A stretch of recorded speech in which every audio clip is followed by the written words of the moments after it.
दोस्तों 1 अप्रैल 2025 से पूरे देश में कई नए नियम, बड़े बदलाव लागू होने जा रहे हैं। इनमें UPI payment, TDS, mobile number, ration सस्ता महंगा होना, ये सारे नियम शामिल हैं। देखिए 1 अप्रैल 2025 से ऐसे मोबाइल नंबर वाले गूगल पे, फोन पे और पेटीएम बंद हो जाएंगे जो मोबाइल नंबर बंद हो चुके हैं या किसी और को दिए जा चुके हैं, यानी किसी और को आवंटित हो चुके हैं। यानी दोस्तों ऐसे कई लोग हैं जिन्होंने बैंक खाता खुलवाते समय जो मोबाइल नंबर दिया था वो मोबाइल नंबर उनका बंद हो चुका है, या फिर उन्होंने 3-4 महीने से मोबाइल नंबर पे रिचार्ज नहीं करवाया है उस सिम कार्ड पे। उस वजह से कंपनी ने उस सिम कार्ड को बंद कर दिया है और उस नंबर को किसी और ग्राहक को दे दिया है।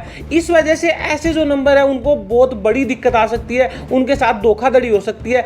इसलिए सरकार ने ये स्टेप उठाया है। दोस्तों एनपीसीआई की एक अहम बैठक में यह तय हुआ है कि बैंक और पेमेंट सर्विस प्रोवाइडर को एक नियम अंतराल पर सिस्टम को अपडेट करना होगा। और इतना ही नहीं, 1 अप्रैल से बैंक और पेमेंट सर्विस प्रोवाइडर को मंथली रिपोर्ट एनपीसीआई को देनी होगी। यानी दोस्तों 1 अप्रैल से बैंक और जो आपका ऐप है, जिस भी ऐप को आप यूज करते हैं पेमेंट के लिए, ट्रांजैक्शन के लिए, उनको मंथली रिपोर्ट एनपीसीआई को देनी होगी। बैंक और यूपीआई ऐप हर महीने मोबाइल नंबर की लिस्ट अपडेट करेंगे ताकि गलत ट्रांजैक्शन को रोका जा सके। तो दोस्तों कुल मिलाकर बात यह है कि ये जो नियम है वो उन लोगों पे लागू होगा जिनका सिम कार्ड बंद हो गया है या फिर उन्होंने 6-7 महीने से अपने सिम कार्ड में रिचार्ज नहीं करवाया है और कंपनी ने उस नंबर को किसी और व्यक्ति को दे दिया। उनको ये दिक्कत होने वाली है और किसी को नहीं होने वाली। वहीं देखिए दोस्तों 1 अप्रैल से महंगी हो जाएंगी क्रेटा, i10, वेन्यू समेत हुंडई की कई कारें।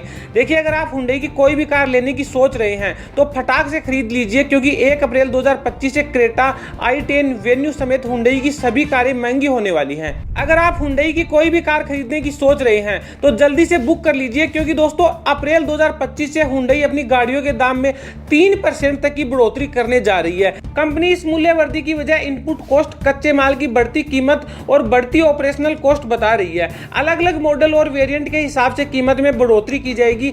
दोस्तों हुंडई ने बताया कि लगातार बढ़ती मैन्युफैक्चरिंग कॉस्ट और ऑपरेशनल खर्चों के कारण कंपनी को मजबूरन कीमतें बढ़ानी पड़ रही हैं। दोस्तों हुंडई से पहले टाटा मोटर्स, मारुति सुजुकी और किया जैसी कंपनियों ने भी अपने वाहनों की कीमत बढ़ाने की घोषणा की थी। वहीं दोस्तों टीडीएस के नए नियम 1 अप्रैल से होंगे लागू। देखिए 1 मार्च 2025 को केंद्र सरकार ने बजट पेश किया था जिसमें टैक्स को लेकर बड़े ऐलान किए गए थे। 1 अप्रैल 2025 से नए वित्त वर्ष की शुरुआत होने जा रही है। ऐसे में केंद्र सरकार ने बजट पेश करने के दौरान जो भी ऐलान किए थे उसे लागू किया जाएगा। देखिए टीडीएस के इन बदलावों से टैक्स पेयर, निवेशकों, सीनियर सिटीजन और कमीशन कमाने वालों को बड़ी आर्थिक राहत मिलने जा रही है। टीडीएस, टीसीएस और आईटीआर को लेकर भी कई बड़े बदलाव किए गए हैं। वहीं देखिए दोस्तों दूसरे देश में पैसा भेजने में राहत। पहले 7 लाख रुपए तक विदेश में पैसा भेजने पर टीडीएस देना पड़ता था। हालांकि इसमें बड़ी राहत देते हुए 10 लाख रुपए कर दिया गया है। इसका मतलब दूसरे देश में पैसा भेजने पर जो टीडीएस करता था उसमें ये बड़ी राहत दी गई है, जो नए वित्त वर्ष में 1 अप्रैल से लागू हो जाएगा। इसके साथ ही दोस्तों अगर आपने अपने बच्चे को विदेश पढ़ने के लिए भेजा है और एजुकेशन लोन लिया है तो उस पर कोई टीडीएस नहीं लगेगा। ये सरकार का एक बड़ा अच्छा फैसला है। वहीं देखिए दोस्तों म्यूचुअल फंड और स्टॉक के लिए टीडीएस लिमिट बढ़ी। देखिए बढ़ी हुई टीडीएस छूट के चलते निवेशकों को डिविडेंड इनकम और म्यूचुअल फंड से हुई कमाई पर ज्यादा छूट मिलेगी। दोस्तों केंद्रीय बजट 2025-26 में सरकार ने 1 अप्रैल से शेयरों पर मिलने वाला डिविडेंड और म्यूचुअल फंड यूनिट से होने वाली इनकम पर टीडीएस लिमिट को 5,000 रुपए से बढ़ाकर 10,000 रुपए कर दिया है। यानी आपको जो शेयर है, आपके शेयर मार्केट में आपने कोई भी स्टॉक खरीद रखा है, उस पर जो डिविडेंड मिलता है आपको, उसकी जो लिमिट है 5,000 रुपए से बढ़ाकर 10,000 रुपए कर दिया टीडीएस की। यानी 10,000 रुपए पर आपको टीडीएस लगेगा। दोस्तों 50 लाख से अधिक की बिक्री पर टीसीएस खत्म। देखिए नए वित्त वर्ष में अगर आप 50 लाख से ज्यादा की बिक्री करते हैं तो उस पर टीसीएस नहीं देना पड़ेगा। पहले 0.1% टीसीएस कट जाता था।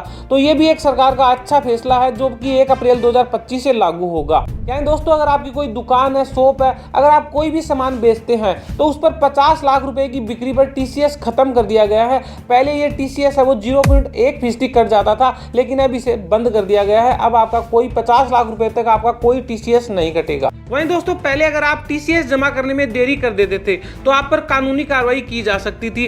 3 महीने से लेकर 7 साल तक की जेल भी हो सकती थी, आपको जुर्माना भी लगाया जा सकता था। लेकिन अब इस सारे सिस्टम को खत्म कर दिया गया है। अब आप पर कोई भी कानूनी कार्रवाई नहीं होगी अगर आप टीसीएस देरी से भी जमा करते हैं। वहीं दोस्तों एफडी, आरडी और अन्य डिपॉजिट स्कीम पर टीडीएस तभी कटेगा जब एक वित्त वर्ष में कुल ब्याज आए 1 लाख रुपए से अधिक हो। एफडी पर सालाना 50,000 तक इंटरेस्ट इनकम पर कोई टीडीएस नहीं कटेगा। वहीं दोस्तों 1 अप्रैल से बढ़ेगा राजस्थान में राशन डीलर्स का कमीशन। देखिए सरकार ने राजस्थान में राशन डीलर्स का कमीशन 13.70 रुपए बढ़ा दिया है। डीलर लंबे समय से कमीशन बढ़ाने की मांग कर रहे थे। इसे देखते हुए कमीशन 137 रुपए प्रति क्विंटल से बढ़ाकर 150 रुपए प्रति क्विंटल कर दिया गया है। ये जो नई दरें हैं वो 1 अप्रैल से लागू होंगी। देखिए दोस्तों आदेश के मुताबिक राशन डीलरों को मिलने वाले कमीशन में राज्य सरकार के मद का कमीशन बढ़ाया गया है। राज्य सरकार वर्तमान में हर राशन डीलर को 100 केजी गेहूं पर 26 रुपए कमीशन देती है, जिसे अब 13.70 रुपए बढ़ाकर 39.70 रुपए प्रति क्विंटल कर दिया गया है। इसके अलावा केंद्र सरकार से मिलने वाला 90 रुपए और पोस्ट मशीनों से आवंटन करने पर मिलने वाला अतिरिक्त 21 रुपया कमीशन पहले की तरह मिलता रहेगा। यानी दोस्तों जो राशन डीलरों को पहले से जो कमीशन मिल रहा था वो मिलता रहेगा।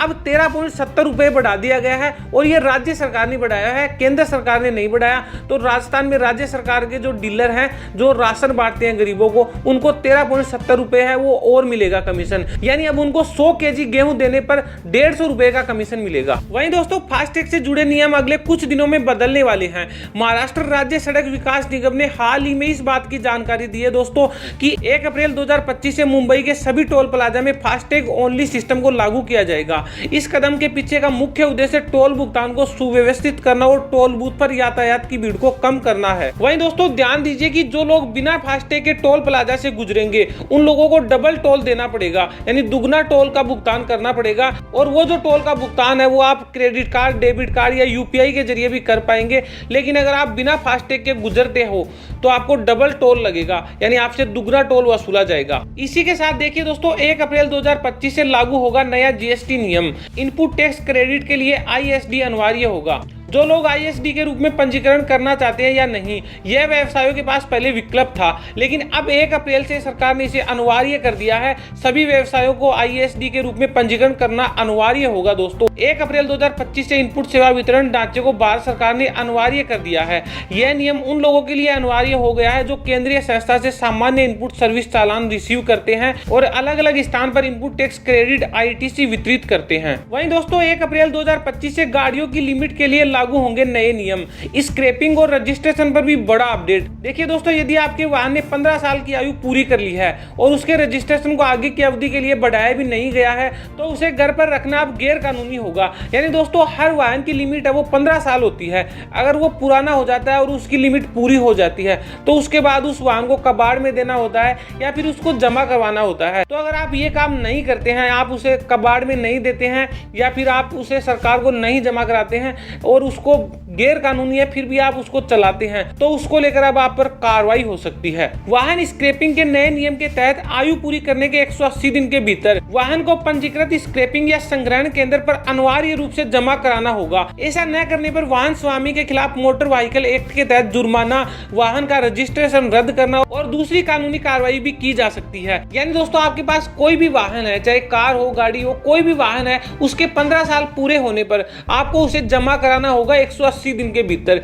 यानी उसके 15 साल पूरे हो गए हैं, अब आपको उसको 180 दिन के भीतर जमा कराना होगा। अगर आप ये नहीं करवाते हैं तो आप पर जुर्माना लगाया जा सकता है, कानूनी कार्रवाई की जा सकती है और उस वाहन का रजिस्ट्रेशन रद्द भी किया जा सकता है। तो दोस्तों ये कुछ नियम थे जो 1 अप्रैल 2025 से लागू होने वाले हैं, बदलने वाले हैं। तो आप इस वीडियो को ज्यादा से ज्यादा लोगों के साथ शेयर करना ताकि हर आम नागरिक को नए नियम रूल के बारे में पता चल सके। दोस्तों ऐसी लेटेस्ट न्यूज, काम की खबरें देखने के लिए आप इस चैनल को सब्सक्राइब कर ले। अगर आपको इन नियमों में कोई भी बात समझ में नहीं आई है तो आप हमें कमेंट करके पूछ सकते हैं। वीडियो को लाइक करने और वीडियो को शेयर करने और इस चैनल को सब्सक्राइब करने के लिए दोस्तों आपका बहुत बहुत धन्यवाद। Thank you. जय हिंद, जय भारत।